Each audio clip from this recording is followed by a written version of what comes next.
This is the best Toyota to drive around the world. And I don't mean in a metaphorical sense. I mean, if you want to get to the most inhospitable places on the planet, this is the Toyota you should take.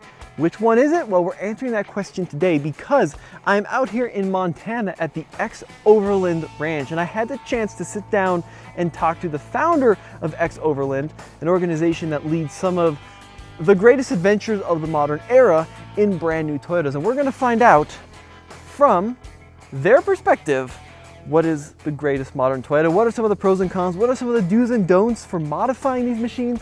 But first, before we do that, let's walk around 4 of the definitive off-road Toyotas of the modern era and talk about what these vehicles are like side by side. Some of the pros and the cons from a TFL perspective about Land Cruiser versus 4Runner versus Tacoma versus Tundra. And then we'll get Clay on the camera here and we'll hear some stories and some adventures and learn about his experience with these rigs. Now, we got to start here on the right. So this is the 250 series Land Cruiser, one of the most controversial Toyotas of the modern era because the Land Cruiser name died 4 years ago. I believe 2021 was the last model year of the 200 series. And then they brought it back as the 250 series. And why this is controversial is because the 250 series is not a full-blown Land Cruiser. What I mean by that is for generations now in other parts of the world, there's been a somewhat lighter duty Land Cruiser called the Prado.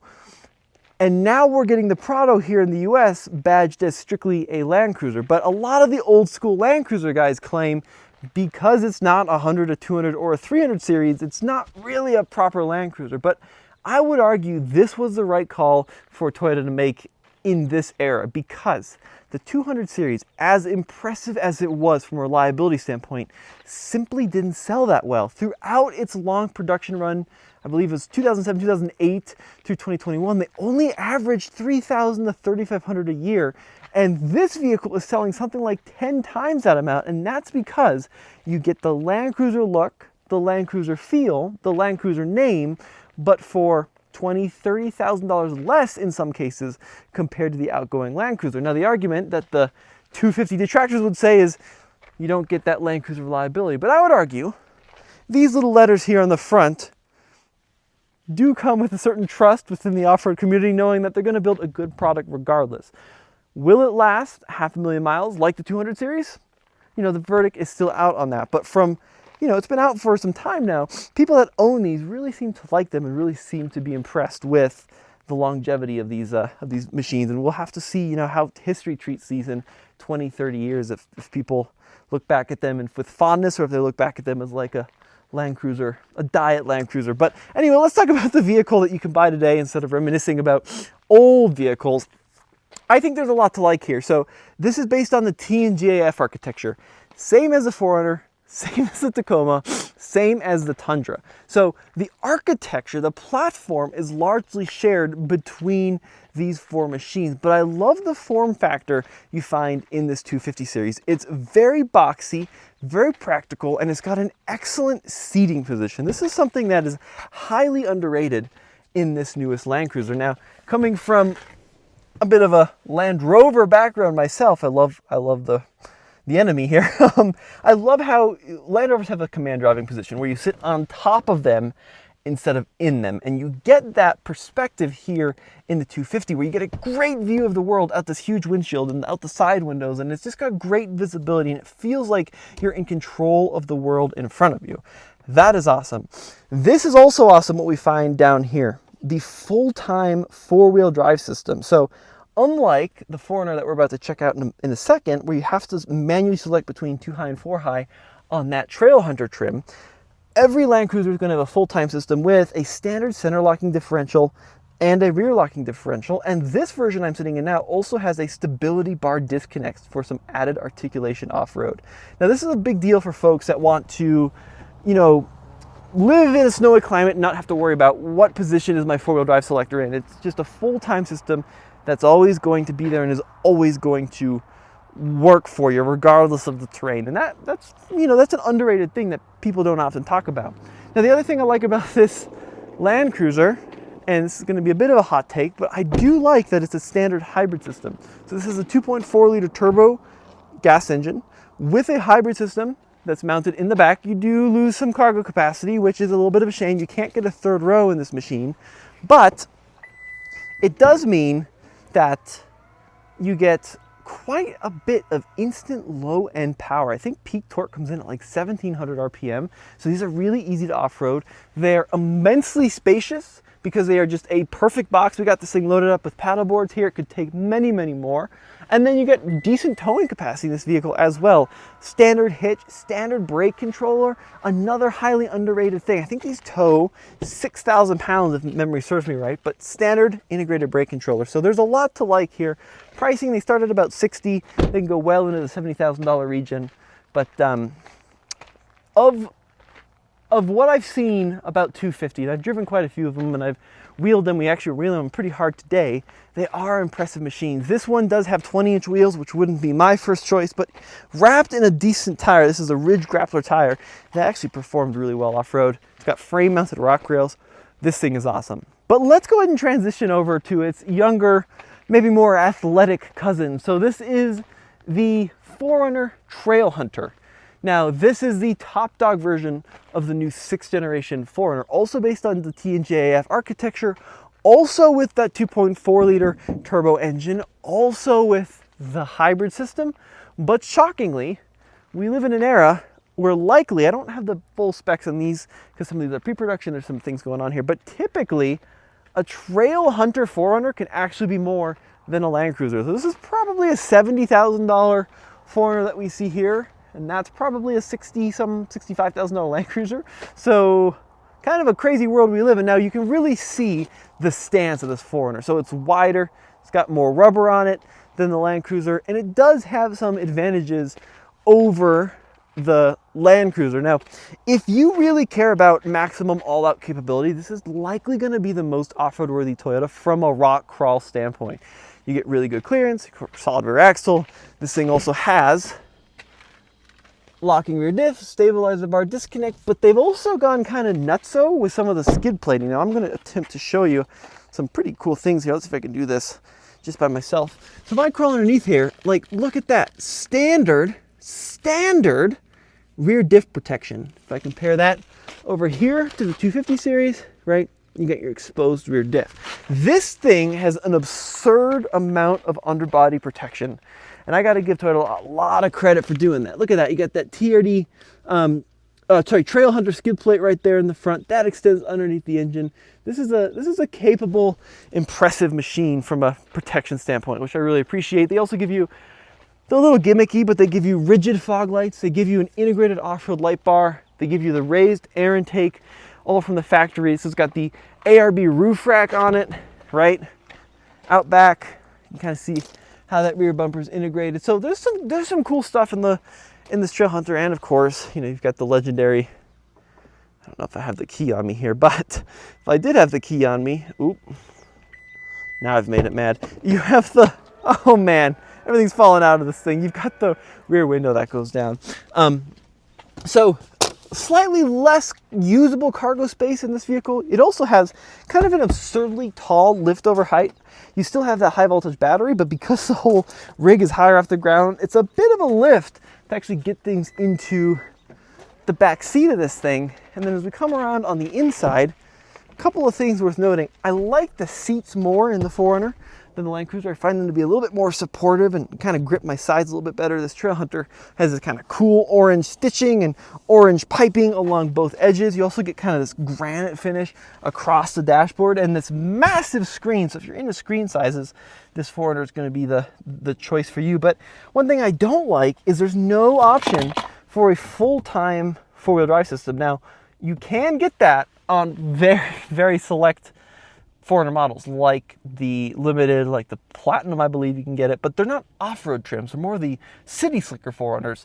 So the fact that they won't sell you that in the standard 4Runner with that cool viscous center diff, oh my gosh, my brain after, what's the word I'm looking for? My brain after a full day of off-roading is fried. What's the Limited slip style diff? Torsen, I think it's a Torsen limited slip that Toyota uses in their in their off-road vehicles. But look, dashboard design, right? A little bit more fun. It's got a little bit more pizzazz to it. You got the backlit kind of Toyota emblem there in the yellow. You get the Trail Hunter badges there along the side of the door. So there's some cool things about this vehicle, but my concern with this is just I have a fundamentally hard time paying $70,000 for a 4Runner when you can get a Land Cruiser badge instead with a more kind of refined interior and a better seating position, and it's easier to see out of, and you get more towing capacity in the Land Cruiser and a standard brake controller. So I just think for me, the 250 is the way to go in the SUV space. But we got a whole world of trucks we got to talk about. So what we have here are the two Toyota pickups in the off-road space. So we'll start with the bright orange here. This is a Tacoma. Now, Tacoma's been out for a couple of years now, and there's a ton of different trims. This is the trim to get, actually. This is the Tier D off-road. This is the secret within the whole Toyota lineup. See if I can reposition my camera here. Is if you are looking for an off-road Toyota, largely, for most folks, skip the Pro, skip the Trail Hunter. This is the truck for you, right? You get the locking rear diff. You can get it with, I believe, a sway bar disconnect. You get pretty decent tires. You get pretty decent underbody protection. And you save a ton of money over a Pro or a Trail Hunter. Now, this is a cool color, too. I really like this bright orange on this Tacoma. Interior is going to be pretty much identical to that 4Runner. And all of the features we see are going to be pretty much identical to the 4Runner. So from an off-road standpoint, we still have the part-time system. We have a locking rear diff. We got a stabilizer bar disconnect, crawl control, multi-terrain select. So it does have a brake controller. This does tow more than the 4Runner, which is great. Still very well equipped. If you get the premium package here, you get heated and ventilated seats, dual zone automatic climate control. We got wireless charging, USB-C ports. You get a sunroof. You even get a digital rear view mirror. So very, very well equipped machine. Of course, everything from the cluster to the main screen has gone full digital here. So same thing, just like the 4Runner, you can get it in a couple different engine configurations. iForce Max in this Tacoma, which means it is a hybrid trim. The key with these hybrid systems is don't expect stellar fuel economy. You might get like a 1 or 2 mpg bump over the non-hybrid, but you get a lot more torque. I believe these are rated up to 465 pound-feet of torque, which is a lot of torque, right? Now, there's a couple things I like and dislike about the Tacoma. Obviously, it's a truck, right? So if you wanted to build out a camper shell or an over-the-cab style camper, this is going to be a good option for you. Problem is, you are somewhat limited still on payload capacity. Let's go ahead and check out the payload info. 1,200 pounds, actually pretty decent. Not bad for a midsizer, but what you are really limited in is rear seat space. So if we check out the rear seat space between that Tacoma and this Land Cruiser, or sorry, 4Runner, you're just going to end up with a much more comfortable rear seat. You get more slant to the backrest. You got more space for your legs. This is just it's a better place to spend time in the 4Runner than the Tacoma. The Tacoma rear seat is just too small. Plus, you don't get rear AC vents in the Tacoma, and if you look at this 4Runner, you do get rear AC vents. So there are pros and cons to Tacoma from a off-roading standpoint, right? You got a pretty exposed exhaust, which I never have liked on these Tacomas. From a departure angle standpoint, you got kind of a long tail, and then you just have a lot of sheet metal down the side on most of these that has gone relatively exposed from a armor standpoint, but still very capable machines, right? A lot of people sleep on the capability of these new 4th gen Tacomas out on the trail, and they will go places that you wouldn't expect them to go, especially if you get them with the stabilizer bar disconnect like this one. Good articulation, good underbody protection for what it is, right? You don't get the fancy stamping in the skid plate, but you do get a skid plate there. Yeah, I like Tacomas. Even though 4th gen, a little bit controversial with going turbo and hybrid only, still a good machine. And then that brings us to the oldest of the bunch now. We're looking at full-size Tundra. Now, first and foremost, if you want space, inside and outside, Tundra is the way to go. Tacoma rear seat, pretty unusable. Tundra rear seat, absolutely monstrous. It's a really, really impressive rear seat. And then you also talk about bed capacity, right? You get a larger bed, you get a wider bed, much more usable if you wanted to put in a camper shell back here or haul your stuff around. This is going to be the way to go from a size standpoint. The downside of Tundra is the size standpoint. So if we look at even this machine next to the Tacoma, let me come on over here and close up this door, you can just immediately see the width, right? This is a wide machine. And yeah, it does hide its size pretty well, but a full-size truck, depending on your kind of off-roading, is just going to be tough to squeeze down the trail. Now, this will do it. This has a lot of the stuff you need. It still has skid plates. It still has a good four-wheel drive system, but it's just you're limited to some trail networks by the overall size. And then you talk about the engine, right? It's got a good, powerful 3.4-liter twin-turbo V6. This one also is a hybrid system. Tons of power on board, which is cool, but you're also going to be using quite a bit more fuel than this Tacoma. The other consideration, which I'm going to make because I'm a 90-year-old man, is just the interior comfort. Now, these seats, they're a little flat and a little unsupportive, but this is a comfortable machine, right? It's pretty soft. You got tons of space. Everywhere you look, it's just there's space and space and space. It's fairly easy to see out of from the side, a little tricky with the fall off on the hood, but it's a good road tripper, better than all the rest. You get pretty much the same technology as you would find in other Toyota products. Now, if we look at the off-road gear, part-time four-wheel drive system, rear locking diff, no sway bar disconnect, but this Pro does have the Fox shocks, just like other Pros in the Toyota lineup. I do like driving these Tundras. There's something about them that is just kind of nice, especially if you're just looking at dirt roads and rough roaded out service roads. They're just long wheelbase, they're comfy, they're well sorted, they don't squeak, they don't rattle, they just kind of float, and then you can carry a bajillion things in the back. Let's go ahead and check out the payload on this rig here. Checking in the door here, 1380, so 280 pounds more than the Tacoma. Let's go see 4Runner payload. It's gonna be kind of an interesting little comparison. Popping open the door. Looks like we got 895. That's nothing. So very limited payload capacity in the Trailhunter, especially for what's supposed to be kind of an off-road trim. Not a lot if you want to hold many, many things. And then if we jump over to this Land Cruiser over here, payload capacity 1100. So look, for me, if I wanted to go take one of these vehicles on an adventurous off-road challenge, even if it was just in the US like I typically do, for me, I think I'm going Land Cruiser. This is a good balance of comfort, which the Tundra has more of, but also size. This is a nice size for trail use. It's also a lot lighter than the old Land Cruiser, so it feels much more nimble. And it's got all the off-road gear, plus a full-time four-wheel drive system, plus the storage capacity that comes along with driving around in a giant box. So for me, I think the Land Cruiser is going to be the choice to go with. But let's go talk to someone that lives this lifestyle, the Overland lifestyle, and let's learn about his background and some of the pros and the cons between these vehicles. All right, everybody, so today we are joined with one of the definitive legends of the four-wheel drive community.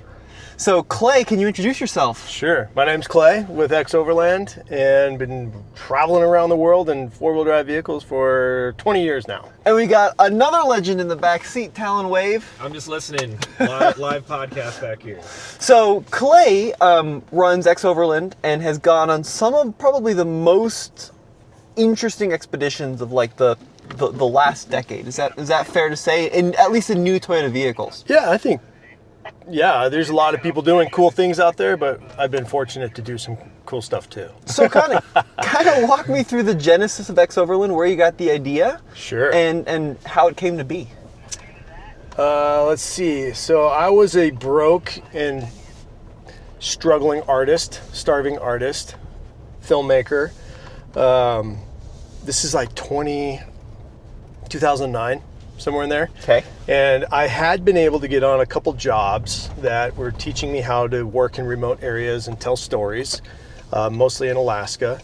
And then I'd gone on a documentary team to go to Uganda and do some content work in Africa. And I came home from that, and then that's right when the economy really took a dive in Montana in that 2009, 2010 time frame. And I lost all my work in a week from being home after being in Africa for a month. I got home, and within a week I lost all my work. Oh. So I kind of hit this point where I was like, well, I don't know. I could either continue to look for work or I can start doing my own thing. And one night I was coming out of the garage into the house, and I looked in the garage, and there was a stock 100 series that I had just bought for the family. And I'd kind of been working on my Tacoma at the time. It was a first gen Tacoma. And I said, you know what, maybe we could shoot a show on traveling by vehicle. And that's what kicked it all off. And we went and shot a pilot, a sizzle reel at the time, in Moab, Utah. First time I'd ever been to Moab, went and shot this little sizzler and started shopping it. And then that just grew into what is now X-Overland. But it was originally for television, but we never went to TV. We eventually went to YouTube and Vimeo and all that. And we just rode the wave of all of that. And here we are today. So how many series have you guys done in the past 16 years? Ooh. We're working on this, let me think. I gotta think. I think we're on series number 7 right now. Big series. Yep. The Milestones Expedition. And then we've done many other series outside of that. So over the last 15 main years of building content, we're somewhere around 120 episodes of like high-end episodic content. And I think what's cool about X-Overland too is you guys have been not just throughout our continent, but all around the world, right? I mean, have you been to the 6 major ones? Yeah, so the only one I'm missing right now is Antarctica. Okay. And sadly, I had to say no to Antarctica. In 2013, I had the invite to go on the E7 expedition to cross Antarctica, but I had to say no to it. And I've kicked myself ever since. It's like the hardest continent to get to, and I had to say no to it. But it's okay. We'll get there eventually. So Clay, you've been around the world, and one of the things I want to talk about in this little mini podcast is the vehicles you've chosen. So you've been partnered with Toyota for quite some time. Yeah. And you guys have done some really cool build outs. So, you talked about starting back in the old days with some of the first gen stuff, but then like you quickly moved on to 4Runner, right? And now you have a whole arsenal of Toyota 4-wheel drive. So kind of walk me through that evolution and how that's happened. Yeah, so personal vehicles were 100 Series Land Cruiser and Tacoma in the very beginning. Okay. And we used those for the start of the show. It wasn't until, so we started X-Overland in 2010, and it wasn't until 2015 that we got a Toyota partnership. So up until that point, we had bought all of our own vehicles, and we've bought many since, but Toyota started supporting us with vehicles and financial commitment, which has really helped us grow our channel, So that's when we got the 4Runners for Central America. And ironically, it's, back in the day, we got kind of flagged a lot for like, oh, these trucks are way overbuilt. And now if you look around, like our trucks are fairly moderately built, compared to what's out there now. Yeah. There's so many amazing things out there. But we went to Central America with a hidden winch front, bumper, stock steps on the back, a CBI rear bumper, a roof rack, and some guts, Yeah, and right. we went to Central America like that. So our stuff was pretty bone stock at the time. And even now, with the Milestones Expedition, we are doing 2 of our vehicles are nearly bone stock trail hunters, going from the top of the world to the bottom. Wow. So we've built everything in between, really modified vehicles and to now still running stock vehicles. Of course, stock vehicles are, as we know now, they're getting really good, right? From off the lot. 10 years ago, 15 years ago, that wasn't the case. You kind of had to modify them a lot. But now, like Toyota and everybody's building some more built-up stuff that we don't have to modify as much. So the title of this podcast is "What's the best Toyota to take around the world?" Ooh. And I kind of want to go through like some of the pros and the cons of the rigs that you've driven to some of these really remote places. So let's start with that 5th gen. What are some of the things that folks should know if they want to go on a big adventure in a 5th gen 4Runner? They're bulletproof. So it is a bulletproof vehicle. What you run into is the livability factor. So all Toyotas in general are reliable vehicles. They're all modifiable vehicles. You can get them all to the point that you want them to be at for your performance level of whatever. But there's some things that you can't change. And whether you're living on top of it or living in it, or out of it, right? Okay. So 4Runners in particular, you're going to have a rooftop tent on top. You're going to be using an organizational system to access the back. And so you live on top in a tent and you work out of the back, right? They're also a little bit short to sleep in the back of. So if you're of smaller stature, a 4Runner can be great to live out of the back of. Like build a sleep platform back there. And as you start traveling the world, being able to sleep inside the vehicle is actually a pretty big bonus. Yeah. You might want to be parked somewhere where you don't want to be up in a rooftop tent, letting everyone know that you're there. Right. So you can hide out in your car and wake up in the morning and move. But and then if you go to like Tacomas and trucks, well, then that's when we can get into camper systems.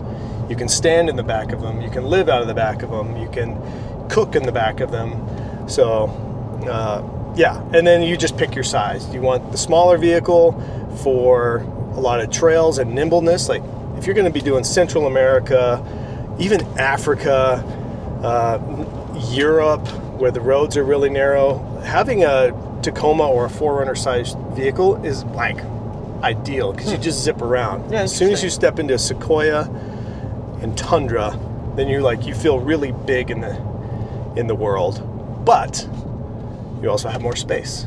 So Right. So in general, because you've done so many of these amazing expeditions, like do you prefer the enclosed SUV body style for the type of travel you do, or are you more of an open bed, build your own camping configuration kind of guy? What have you preferred over the years? yeah, so I like a truck bed, Okay. and I love building a camper system on the back Okay. because I like to step up into it. When I was younger, I loved the SUV and the rooftop tent on top of it. I like a Land Cruiser. Yeah, You can't beat a Land Cruiser, right? Like, Yeah. It's a Land Cruiser. It's bulletproof. It's amazing. The heritage and the Land Cruisers are so famous for a very good reason. But I like to live in the back of a truck. Okay. Yeah. And I is think that it's- just because of like the configurability that offers? Yeah. Yeah, and I think it's really because the more time you spend, and you see this throughout a lot of other global travelers, people that travel a lot, even in the U.S., I guess. The more you do it, the more kind of living space you end up wanting. Gotcha. So you start out on your weekend warrior world, and having that rooftop tent is great, And we still use them now, but for weekend warrior trips. But if you're going to be gone for any amount of time, or you're going to be in multiple environments, like in seasons, cold, wet, windy, all those things, and you have to live in the elements, and stepping into the back of a camper in the back turns into a pretty nice thing. I bet. Yeah. Everyone seems to migrate that way over time. So you've done a bunch with 4Runner. Let's talk a little bit about Tacoma, because you've spent thousands of miles in 3rd gen, and now 4th gen as well. So what are some of the lessons you've learned comparing the older Tacomas to the newer stuff? What Toyota has done really well is they have maintained what they call the Tacoma-ness. Okay. Tacoma-ness is, if I hop in a previous gen or a 1st gen and you hop into the latest gen, you can still tell that it's a Tacoma. And a Tacoma has been, if I'm not mistaken, on every single one of our expeditions. Really? Yeah. No way. The entire Pan American, the Africa series, the Nordic series, and now we have 2 more on our Milestones expedition this year, Wow. which is a 25,000 mile trip. So we've driven on every of our ex-overland continents with a Tacoma, and I will say that that's my favorite truck. Tacoma is my preferred vehicle to travel around the world in. And now, is there a generation aspect to that, or is it just as a whole Tacoma's As a your favorite whole, truck? as we've been working through the generations over the years, Okay. Tacoma has always been, it has always shined in one way or another. The newest generation, so now everybody is like, well, are they going to hold up? Where's the durability? My next question, yeah. How about these turbos? How about these hybrids? How about all that? I can tell you this now. I've already got, I've got 20,000 expedition miles in the new Trail Hunters, and I would never go back to the previous generation Tacoma. Really? Even with the type of travel you do? Yeah, hook, line, and sinker into the new trucks. And what is it about the new gens that gets you so excited? The drivability of them. Okay. So, and we got a lot of things that we did want. We got our disc brakes. We got our linkages in the rear, the 5-link versus standard leafs and all that. There's some good advantages to that, but it's really, to me, in the drivetrain and the hybrid systems. They are just so awesome to drive. They get out of their own way. It's not the Tacomas of the past where you're like, I gotta wring its neck to get around, Right. It's just ready and responsive, even with the weight of a fully built overland vehicle. Yeah, and how do they respond to, camper shells, to bumpers, to... Awesome. So even with the new cooling needs and intercooler needs that a turbocharger engine brings, do you find that it's more difficult to modify and work around those additional requirements for turbocharged engines? No. Okay. Not yet. Interesting. So depends on this is always going to come down to the level of modification that you're doing. So under X Overland, we hardly ever do anything to the engine. We hardly ever do any tuning to it. In fact, we've only tuned one vehicle ever, just for fun. Okay. And then where we have found the biggest drawback, and we've talked to Toyota engineers about this, is just building in ways for our electrical systems to be easier to tie into. So traditionally your start battery was under the hood. Now with your hybrids, it's under the back seat sitting right here. So now when you're doing winch line runs and all that, it's just adding some complication in these areas. But in general, it's just like wiring any other truck. Right. So I don't know. What have you heard out No, there? I'm just curious. Maybe I can answer more specifically. I'm just grilling you on this because there is kind of this thing that we've been seeing a lot online with the latest generation of Toyota trucks. Yeah. And there's this belief that turbocharging of the modern era has... I think that there was some truth that back in the 1980s, turbocharged engines put a lot of pressure in places that pressure shouldn't be for the long term, right? Yeah. And there wasn't the ability to kind of cool these engines in a way that they needed to be maintained, so they ended up with a lot of premature failures. So I'm asking, Clay, because you've been around the world more times than just about anybody in this planet, do you have any concern about the longevity of these vehicles? I think there's logical concern because there is, I wouldn't even say concern, it's logical consideration that something that's new could fail. Yeah. At the end of the day, all of these things are machines. Machines fail. There's an old adage with expeditions that expeditions are complex systems and complex systems fail. Right? Interesting. Vehicles are complex systems. Complex systems fail. So as we add complexity, right, which most of these OEMs are being forced to do, because of government regulation and all that. So this is not just a universal or a single problem that Toyota's having. Yeah.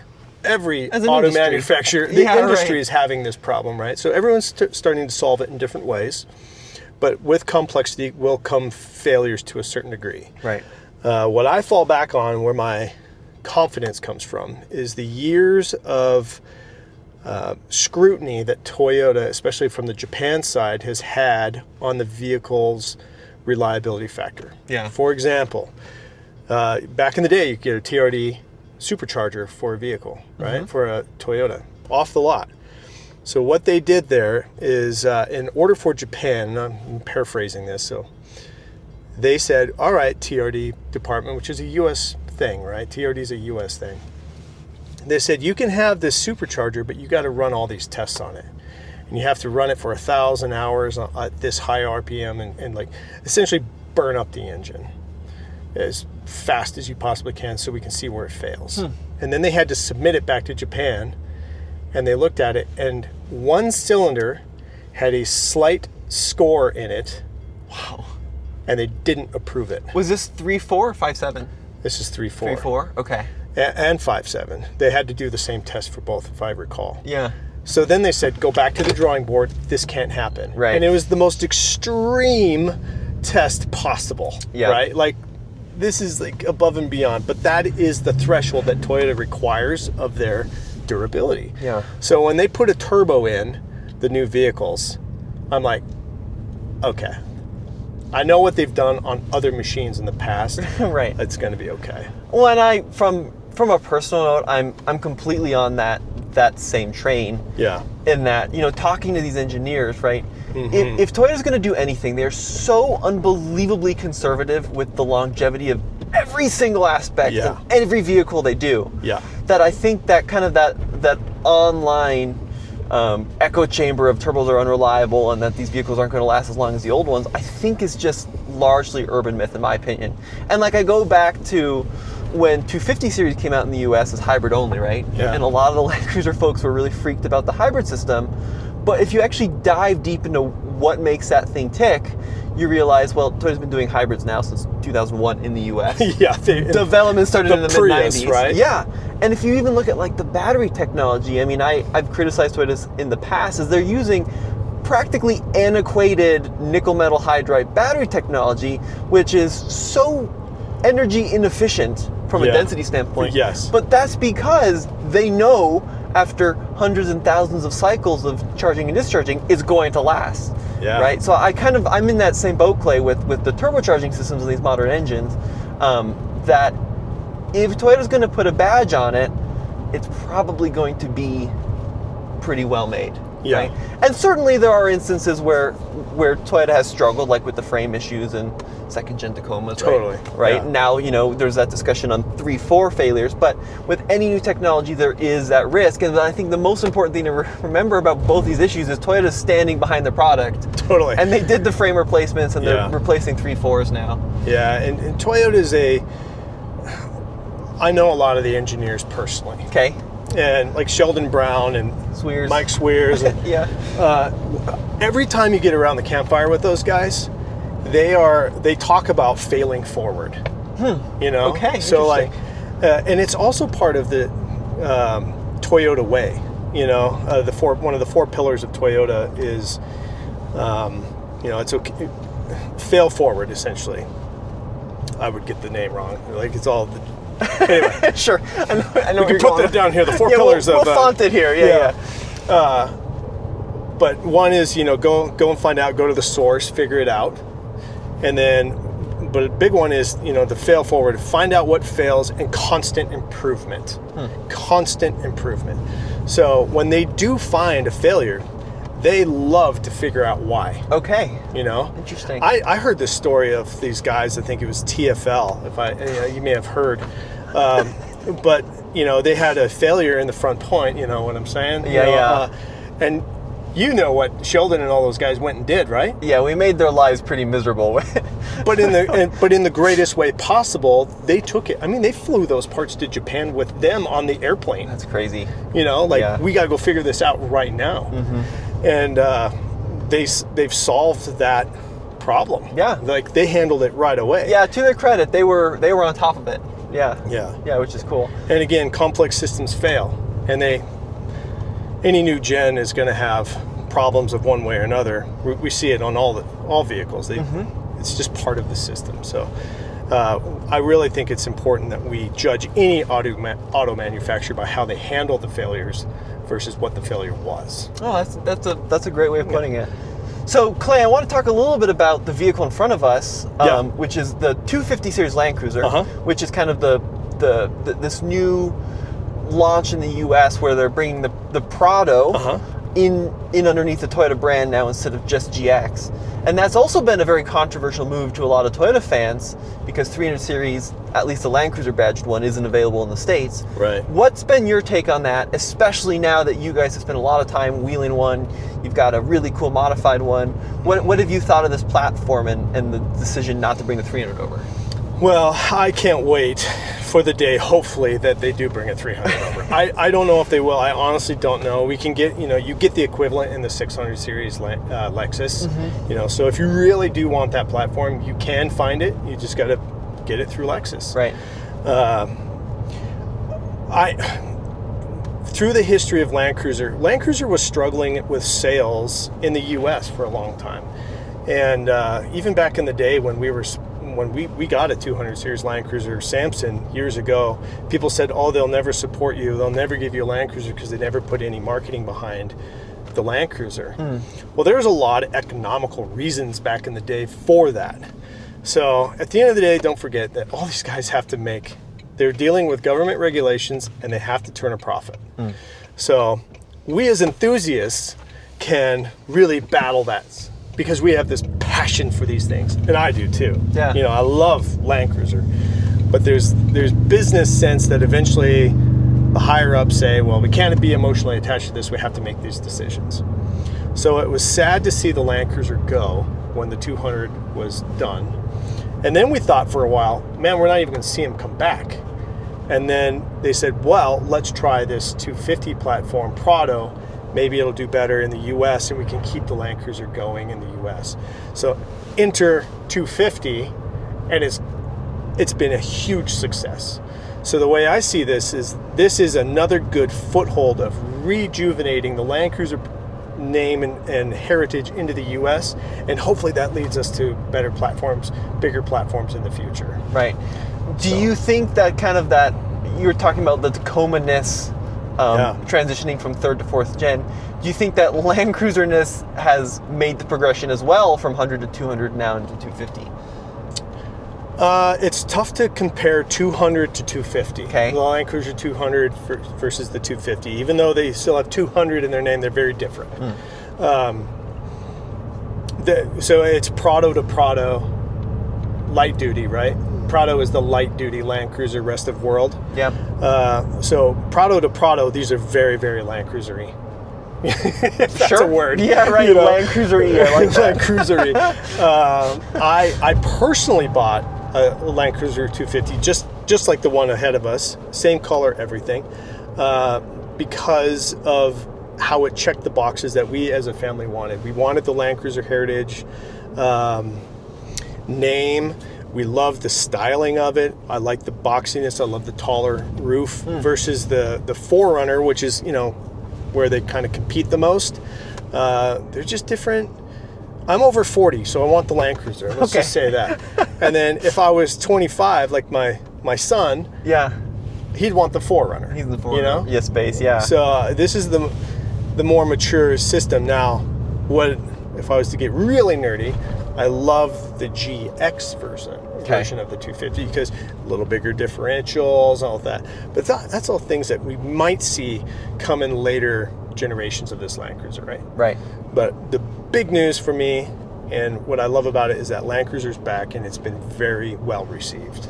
So Talon and I were talking about this a little yesterday because he's super deep into the modification world within the new gens of Toyota. Yeah. And I want to get your take on this too, Clay, as I know that like with 3rd gen Tacoma, with previous generation 4Runner, it was tough to put big, quote unquote, big tires underneath them without getting the Sawzall out and doing some shopping here and there. And I know like the enthusiasts complain that like, look, over at the Jeep and the Ford world, you can put 35s and 37s with no body modifications at all. Has Toyota in this new gen of truck, have they made improvements for folks like you that are going out and doing crazy things from the aftermarket side of things?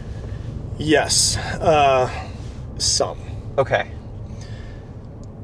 Toyota as a company, and I don't work for them, so I work with them, but I don't work for them. Sure. So I don't want to speak for them, but they have a very, as we discussed earlier, a very specific tolerance to risk and modification. because there's a whole bunch of legalities out there in the world that Toyota is very conservative on things, and other companies are not. And it's just how they interpret some of the laws out there and how far they're willing to push it. Toyota doesn't really push it that hard. Let's just say that. But they have made what I would say, what I've heard engineers say, we gave a nod towards certain things that you may want to do, but we were also held within our build requirements and our restrictions that we have to hit as a corporation. Okay. So we are seeing that there is more room for tires, bigger tires. Okay. We are seeing, and that doesn't mean we don't have to modify. We may have to modify them a little bit, but not like we used to. It's not quite to that degree. The problem also with this industry is 10 years ago, if you had a 33-inch tire, you had a huge tire. That was a big tire. And then that was kind of like the deal for, 10 years. And then it went to 35s. And now all of a sudden we're at 37s. Yeah. Everyone's wanting to put 37s on there. By the way, a 37 and even a 35, mostly a 37, is really a trail-specific tire size. If we're really wanting to run trails like we're about to run today, a 37 is awesome, But you can drive around the world on 33-inch tires. In fact, almost all the off-road tires in Africa are 32s. Really? Yeah. Interesting. All the overland vehicles ripping across the South Africa and the Land Cruiser and stuff, they might be a 33. They're 32 or 33. Yeah. Wow. So this big tire thing is definitely a U.S. thing. That's super interesting. Yeah. But there's a reason for it, right? It's nice on the trails. Right. So while we can fit a 35 pretty easily now on most of the new modern vehicles, Talent's got 37s on his. I would be curious, what did you have to do to get 37s in there? Surprisingly, not as much as you would think. Okay, good. So the head nod from the engineers Yes. is there, right? Yeah, right. Okay. No, I mean, I think that it's, from where I'm sitting, it's interesting because, I work closely with all the other OEMs and communities. Yeah. Not that you don't, Clay, because you're more plugged in than I'll ever be. But it's interesting. Like, I was just out on the Rubicon with the Jeep guys, and I was talking to some of the Jamboree vets who've been doing it for 35 years. Yeah. And like, the ballooning of tire size has just increased and increased. Like they said that for the first 30 years of the Rubicon Trail, from the 50s through the 80s, everyone was running flat fenders on 29s, right? Yeah. And then like, as you got into the 90s, you saw some guys on 31s and then 33s. And then 33 was the tire size for a long time in the Jeep community. And then like 35 became the tire size. And then it was 37, and now it's 40, and now it's 44. So it was like an exponential growth. Huge. And he said the downside of that, especially with more and more horsepower in a lot of these modern rigs, is the trails are getting chewed to hell. Oh yeah. Because you got massive tire with a lot of torque. Agreed. Is a recipe. And I've actually talked to some of the tire companies. I'm like, when is there a maximum where like this is going to have to stop? Yeah. And the BFG guys were like, in their opinion, we were pretty much there. We're there. Like 40, 44. Like, it's not, from a DOT standpoint, it's going to be tough to certify a tire. And there's so much engineering factors that go into the rolling resistance of a 44-inch tire, So even a 37, even a 35, that's why it's, I'm not really sure, but it's got to be like this exponential curve of power and stress and wear and tear on componentry and all that stuff. So we're gaining certain things, but it is certainly coming at a cost to the reliability of machines. So talking to folks like Sheldon, when they engineer these vehicles, like Toyota will spend hundreds and thousands of hours, for example, like on that rear suspension you were talking about earlier, right? Yeah. With geometries and making sure that is the optimal geometry for on-road use while still hitting their off-road targets. What do you, from what you guys do, and especially from what Talon does, how do you feel about immediately pulling that stuff off and bolting on aftermarket stuff that's taking that geometry and then kind of changing it immediately? Like, is there concern that what you're doing to your vehicle is fundamentally making it worse? That's a terrible way of putting it, but Oh, you see what I'm trying to say? I think that's a great way of putting it. Okay. So we as overlanders do a really good job of ruining our vehicles. Okay? So the best and most reliable vehicle that you will ever buy is the Tacoma, the Land Cruiser, the 4Runner, the Tundra off the lot, and you keep it just like that, right? Okay. It'll run, and that's why we always look, when you go buy a used truck, you're looking for that truck that's never been modified. Because we know that the modifications add stress to other components that they weren't designed to be. And there's no way that any OEM could design and test for all the factors of modification in the world, right? Right. Because already, like even this year, portals blew up, right? All of a sudden everyone wants portals on their that's truck. what Talon was saying. So it's like, well, did Toyota or GMC or anybody ever expect to build componentry that would handle a portal? A $20,000 accessory that would go onto your vehicle. Right. You know, that's like way out of spec. So they built a truck for the greatest use case scenario, and then as soon as we start modifying it outside of that, we become test pilots. Interesting. Right? So now we can do it creatively and smart, Right. you know, because the industry has been modifying vehicles for a long time. We already know now we probably shouldn't do this or that because it will break. Yeah. So we even understand the mechanics of and the limitations of things. But yeah, that's why we're kind of, as Overland, we try to keep our build specs pretty simple and within the componentry, because for one, we just don't want them to break, and we don't want to have to try and figure this stuff out, fixing it in the field somewhere in the world. So Right. So off of that same vein, because you are so plugged into the overland community and with Overland and all you do, what are some like do's and don'ts if you're modifying your vehicle for a long distance adventure like you guys go on? yeah, that's a great question. If you're running older vehicles, the top line thing that we should be focused on is making sure that the baseline mechanical reliability is there. A lot of times people will go and they'll buy that new vehicle or that old vehicle, it's new to them, but they don't spend the money going through and making sure that the CV axles are new, that the bushings are new, that, you know, like doing the kind of the chores of maintaining a vehicle. They'll go right to putting on advanced systems, and then they have other reliability problems because they didn't baseline the vehicle is the way they should have. Gotcha. You know, and you see it a lot.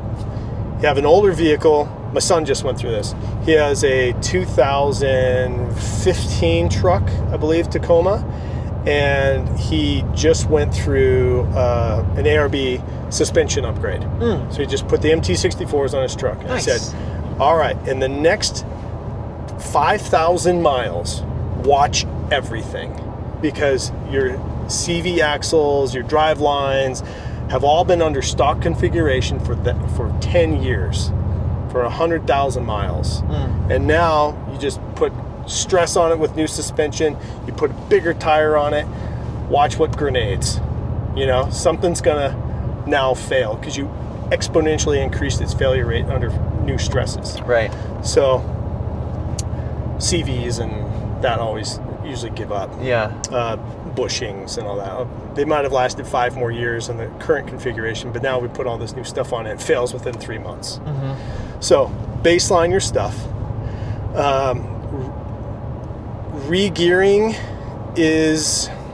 Re-gearing was a big deal for a long time. In the older vehicles, it still is. Like your nitro gears, your Yukon gear and axle.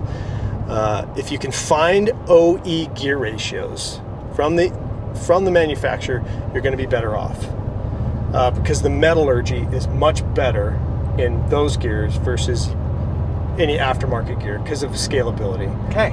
The cost of what it takes to make a really high-end metal part for an aftermarket is way higher than it is for Toyota, who makes millions of them every year. Yeah. So, you know, it's just scale. So if you can find an OE part, try to put it in, but try to do your best to reduce the pressures on the vehicle. Okay. And be really smart about what you decide to do. Instagram can be a very dangerous place. you know, your ego is even more dangerous. You know, I want to run a big tire or this or that. It can be very cool, and no doubt it's awesome. But if you're going to go to South America, think twice about putting that 37 on. Think about that 35 maybe, Right. or 34, and get more fuel range out of it, etc. Anyway, what was the original question? No, just the do's and the don'ts Yeah. of what you're seeing kind of in the overland community these days. Yeah, so keeping your suspension usually within a 2-inch lift. Okay. For overlands, you know, if you're doing heavy rock crawling and that's your world and you're wanting to really have high true trail performance, that's something different. Right. But if we're like talking long distance travel, hitting the interstate, then getting on a trail, back on the interstate, 3 states over, back to home, 2-inch lift is usually like your sweet spot. All the geometries can usually handle all of that pretty well. You can put a slightly bigger tire on. These newer trucks with their 10-speed transmissions and the hybrids, they can handle a lot more than the other ones. So you don't really have to look at re-gearing because the torque and the transmissions just shift through, I guess, the drag of all of that. Right. Much better. Hey, so many ratios. So, yeah, and then modify your vehicle based off of experience and needs that you have from going out and doing it. And that'll be, for one, the most economical and most efficient way to get the vehicle that you want. Yeah. You literally have to just go drive it and use it and then make the modifications from your experience. Okay. Yeah. Yeah, no, that I think that's great advice. And then I figured there's not going to be an answer to this, but I'm going to circle back around to what we talked about at the beginning. Yeah. Having been to 6 continents, Clay, been on all these great adventures, can you definitively say what Toyota is the best for a cross-country expedition? Is there one, or is it just so use-based it's impossible to say? It is a little impossible to say. Okay. Which is so cool. Yeah. Because that means that there's really great selection to go do it how you want. The Land Cruiser is always going to be the most scrutinized vehicle platform from Toyota because it is held at the highest degree of reverence within the corporation. Like you're invited to work on the Land Cruiser team. Wow. You don't just migrate into the Land Cruiser team. Interesting. Would you like to come work on the Land Cruiser team? And it's like an honor to be able to work on Land Cruiser. Wow. You know, so there's that, right? Right. But the cool thing is now with this, you know, common frame, what is it, the TFNA? TNGAF? Yeah. There's so many of those componentry that had to pass the Land Cruiser specs that migrated into Tacoma, 4Runner, Tundra, and Sequoia. Yeah. Tundra Sequoia from the 300 platform, and 4Runner Tacoma from the 250 platform. Prado flat. So we're seeing a lot of what was really important for the Land Cruiser make its way into these other platforms, which makes it tough to say which one's best. Right. I love the Tacoma. You're just a Tacoma guy, I'm a Tacoma guy. Nice, man. Yeah. That's awesome. Yeah. So, Clay, last thing I want to talk about is some of the great success that you guys have had, because I think that, you know, you talked about the formation of X Overland, Yeah. and now it's not just the video adventures. There's all these other brands underneath your umbrella, Yeah. like Overland Journal, right? Yeah, the Overland Collective now. Yeah. So, kind of walk me through how that happened and what you think is happening in the overland space, and is it growing, is it shrinking, and how that works. Yeah. So the overland space is very stable. Okay. The industry itself went through a big boom, like most did through COVID. People needed to get outside. People went and bought vehicles, and we all went camping, right? So overlandy things went through the roof. That is settled off, like almost all industry. What do they call it? The COVID hangover. Okay. A lot of industries have the COVID hangover. But vehicle-based exploration in the United States and globally is doing great. It's still there's more people doing it than even before COVID now. So like, if you look at the total curve of it all, it's great. We're fine. The reason Overland Collective came to be was Scott and I and Rochelle and the teams at Expedition Portal, Overland Journal, who we've all worked together now for 15 some years. And we've been on global expeditions together, and we always talking about this industry that we love. We saw that there was so many consolidations happening from other VC money inside the overland space. So happens to everybody. Happened in the mountain bike industry, happened to fly fishing, happened in the hunting world, happens in the shooting world, all this stuff. A niche environment or industry pops up, gets a big following, eventually hits mass market, and then people see it as the new gold rush, essentially.